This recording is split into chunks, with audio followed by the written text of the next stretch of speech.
Hello everyone, and in this video I want to show how to create a moving platform, and this is very dynamic. For example, if I click here, click on this platform and select this end scene, and let's say I make it go up. It's now going from there to back like this. And that's what's like crazy about this, is that you could easily make it. And one thing is, I'm going to show you two different methods. One is using the pre-built function, which is interrupt to movement, which comes in Unreal by default. And then second is where we'll manually create it. And basically when we create manually, you get like much more options to add in between. So first of all, I will create a new blueprint class. I'll use actor and use, I guess, platform base. Just call it base so that you could, go in here and do create child blueprint in case you want to create some extra variations. In here we will just add a cube or skeletal mesh, static mesh I mean, and you could use a static mesh and then add any mesh. For me, I'm just going to use the default cube that comes in like starter pack, and then I'm going to scale it down like this and scale it up a bit so that we have a nice platform. So if I place it here, you could see this is how the platform is.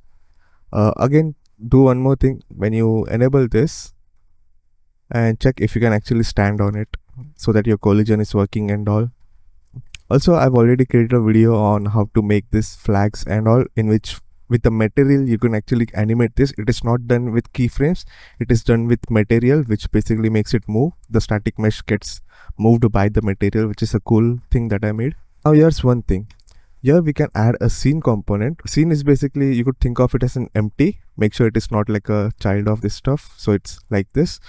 So scene is basically like an empty or null in After Effects, or just something that it is nothing, but it just has the option of location, rotation, scale, and some extra stuff.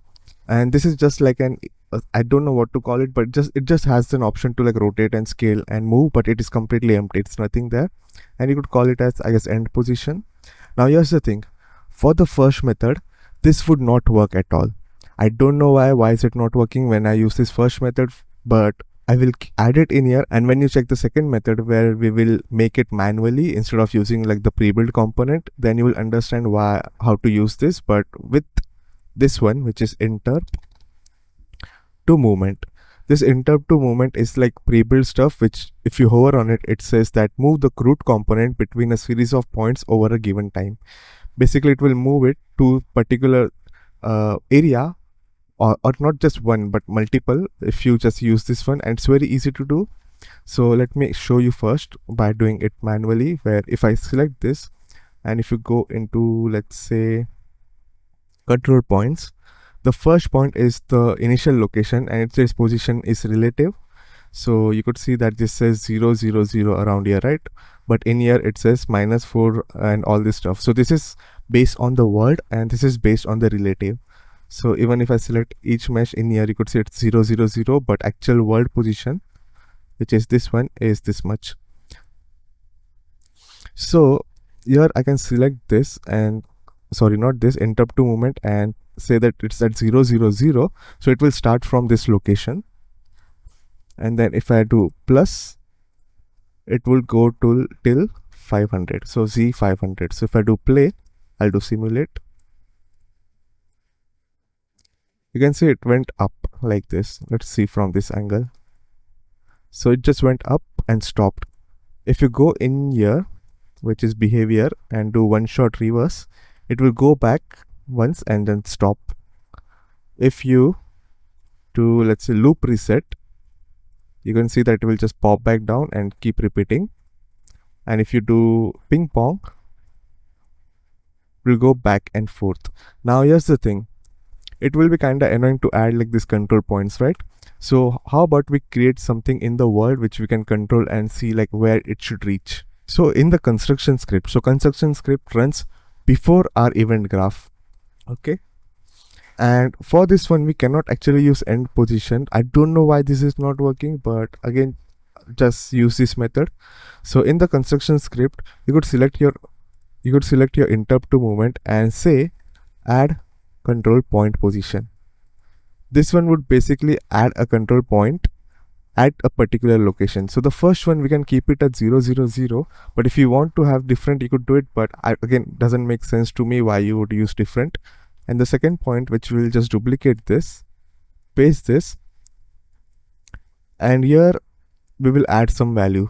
So here's one thing, let me just see if it works right now, because yesterday it didn't work. Don't do these steps yet, I'll just want to test. And we can say that get world location, and let's try this if that works or not. Okay, so if I go in here and then make the end position be around here, let's see. Nope, you could see it is doing some weird. Let me try do relative instead of this. Get relative position location, let's see if that works. Nope, why is it not working? So if I do end position there, so you could see I don't understand why it would not work when doing this method, which is like relative location. And I think it has to do with some construction script, but I even tried with event graph, it does not work this way. When we did world, it kind of worked, but I'm still not sure. Let's see if I make this to be, nope, it is still doing some weird stuff. So again, don't know why this happens, but there's a better way, which is creating a variable, and we can create a variable and call it as end location. It should be a vector, so vector, and we'll drag this and do get and then add it in here. So this location is where it would reach. Now if I select this and make it instance editable, which means that if I add multiple platforms, each individual one would have different values. So for example, if I do compile and select this, you could see we get some values in here, which is, if I make this 500 and enable simulate, it is doing some weird stuff, not sure why. Because this is not ticked mark. So you could see it is going up and down when I change this value. But yes, one more thing you could do. You could select this end location and click on show 3D widget.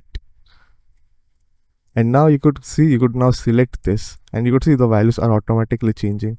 Now if you just drag and drop there, it will just go there and come back. Don't worry if it's moving weirdly at start or on playtime, but as long as it goes in that location and comes back, it's good, right? And sometimes you might need to do finalize control points like this. Sometimes it's not always needed, but again, sometimes it might not work. So you could do that, and you could see how easy it is to just change this position. And in case you're not able to select this, for example, if you reset this and you're not able to select this, simply just move it up or something, and then you would be able to select it like this. Now here's the thing, I don't want to use this interrupt to movement. I want to do it manually, because then I will have like more control, I guess. So here's what we are going to do. I'm going to remove this completely so that no animation happens. In the event graph, we will do one thing.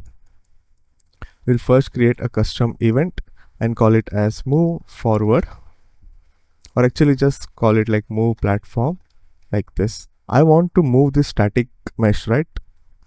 Now I could use something called set world location like this, and then it will basically, you can see if I do connect this, and let's connect this event in here like this, because when we created event, this is shown in here. Or you could simply just search for move platform and you'll get this. So when the execution comes like this, it will say that, oh, I have to run this event, and then it will run anything that is in here. If I make this to be, let's say 500, and if I do play, you could see it went there, and that is because it went like 0 0 and 500. So it will not go up like this, it will go 0 0 500, which is like the full position. So here's what we are going to do. So let's move this ahead. Previously when I tried this, I'd use vinterp too, but again this one didn't really work, because it works, but the problem is it has easing function and we cannot change it.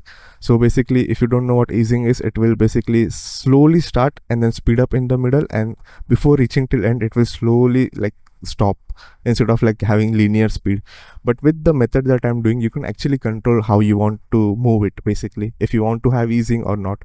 So instead of this, we will use vlerp. And if you know about lerp, which is linear interpolate, it's basically going from one thing to another. It can be used as a gradient, for gradient when it goes from white to black. So it's going from one value to another value. Same with this, it will go from this to this value. So to do this, we need like the starting position and the end position. We already have something called end location, or you could even use this one. So let's first do it with this one, okay, just to show you guys that you don't need variable, but ideally using variable is a really good way to do it instead of using a scene component. So before we do move, what we are going to do is we are going to get our static mesh location, like get world location. So where is it in our world? Promote this to variable and call it as start location or something. Start LOC. Start LOC would be like better. Start location. So what happens is that when it plays instantly, so when we do play, it will basically get the location and store it in here, because we don't want to like get it constantly. We just need to get the start location. We can now get the end position, or you could use the end location directly, okay? You do not need to use this end position if you are using end location, but for this video I'm showing both of this. Again, do the get world location of this much, promote this and call it as end. I'll call it end value because we have already created like end LOC, right?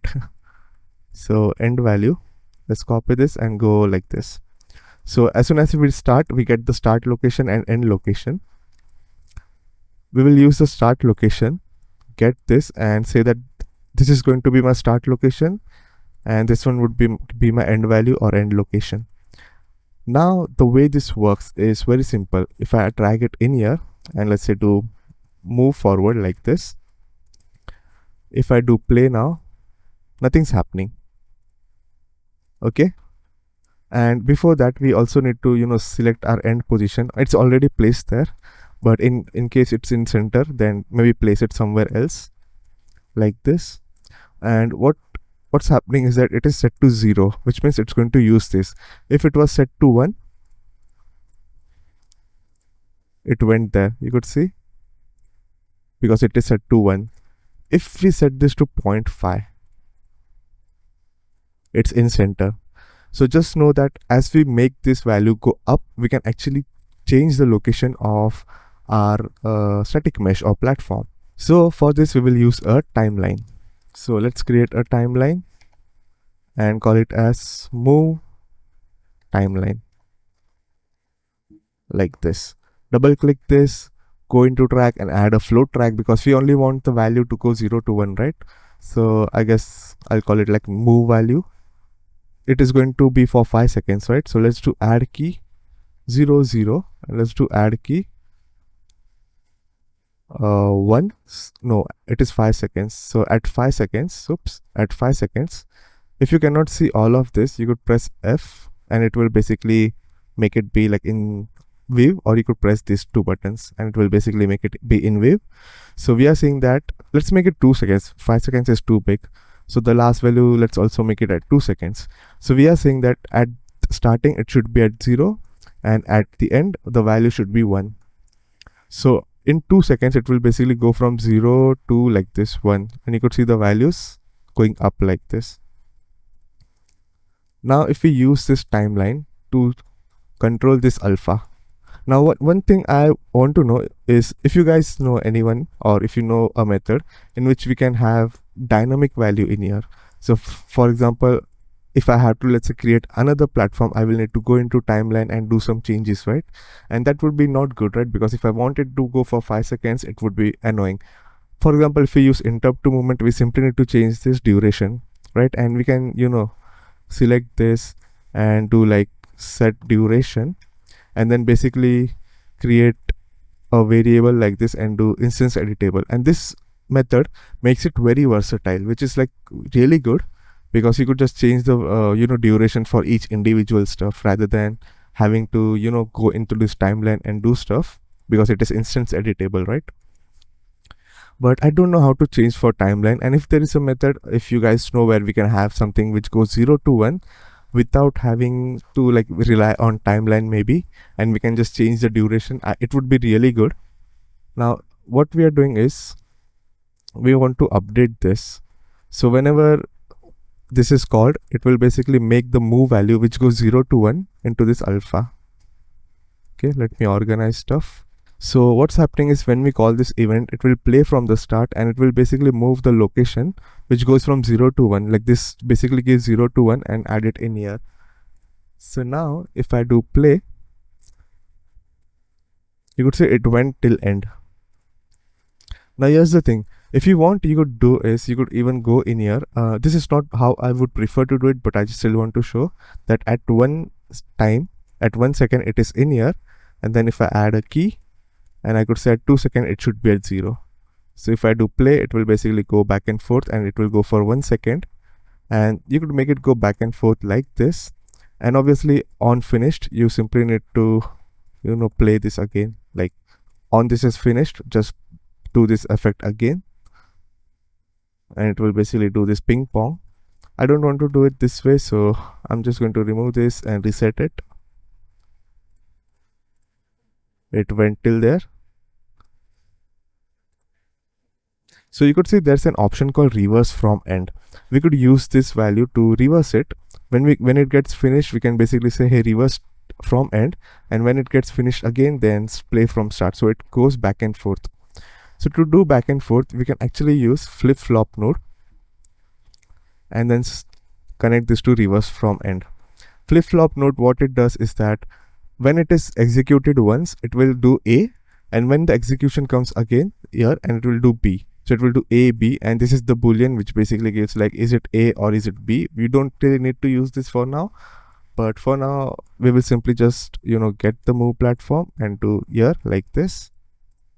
And if you play, you could see as soon as it finishes, it reaches till end and comes back like this, which is pretty cool, right?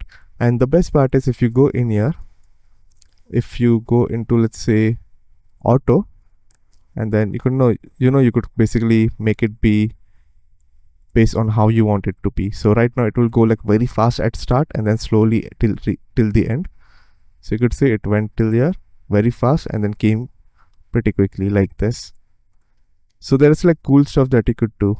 So you could say it slowly starts, slowly stops. It starts and ends slowly. In the middle it is fast. And again, if you do not want to use this one, like end position, like using this static scene component, you could simply use the end location that we made before, which is instant editable expose on spawn, and basically add it in here like this. And now if you move this, so one thing I'm saying is that when you use end location, it does not take the world location. For example, we have set this to world location, right? And this one is actually using, wait, it still should work, right? Oh, because I never connected this move platform. Okay, make sure to connect the move platform. Okay, that's why it wasn't working. Now let's see. Okay, it is going way too further,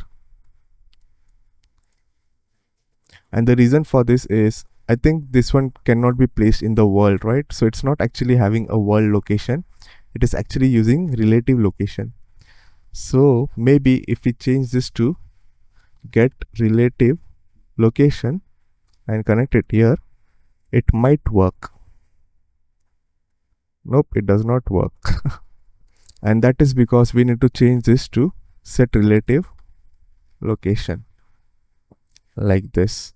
Oh, okay, I'm so dumb. I had to connect this to update. I did stupid stuff where I connected this to this, because this one should only run on finished, right? So right now we are doing update. Okay, there we go. So stupid stuff that I did was, again, we have to change everything to relative. So relative, and then make sure this is running, and then change this to set relative location so that everything is relative, because we cannot have this value in world position, it seems. So yeah, there we go, and it is now working. We cannot dynamically change in middle. For that you will need to keep updating it with a timer or something, but you could see this is how it looks. Pretty easy to make. And yeah, thanks for watching. Goodbye.